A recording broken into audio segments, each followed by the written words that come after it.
Have you ever wondered who invented weekend? The word weekend didn't exist until the 19th century. Throughout history, people worked every day. The earliest recorded use of the word weekend occurred in 1879 in an English magazine called Notes and Queries. It wasn't until the Industrial Revolution of the late 1800s that the concept of a two-day weekend began to take shape. At this time, large factories that produce consumer goods were beginning to transform the traditional farming economy into an industrial one. As farmers began to take jobs in factories, they often disliked working certain hours, since they were used to setting their own schedule on the farm. They also did not like the fact that many factory owners forced them to work 7 days per week. They began to complain and ask for time off with the families. This complaining eventually grew into organized labor strikes across the U.S., in which laborers refused to work in order to send a strong message to their employers. During these strikes, tensions between law enforcement and demonstrators were often high, and sadly, some people were injured or even lost their lives. Over time, factory owners realized that it would be most efficient to let workers off on both Saturday and Sunday. But Jewish and Christian factory workers weren't entirely responsible for the invention of the weekend.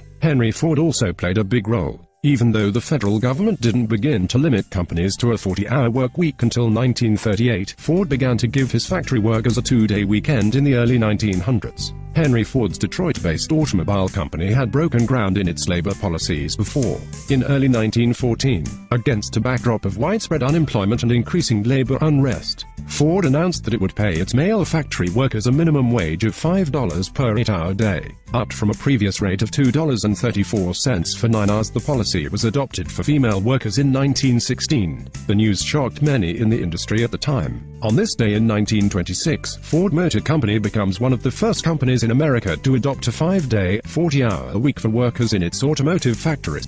The decision to reduce the workweek from 6 to 5 days had originally been made in 1922, according to an article published in the New York Times that March. Edsel Ford, Henry's son and the company's president, explained that every man needs more than 1 day a week for rest and recreation. The Ford Company always has sought to promote an ideal home life for its employees. We believe that in order to live properly, every man should have more time to spend with his family. So the next time the weekend rolls around and you want to thank someone, thank the labor movement, including labor unions that existed in the late 1800s. And thank Henry Ford to figure out a way to do that before everyone else does. Thank you for watching. If you like our videos, please subscribe to our channel for more videos.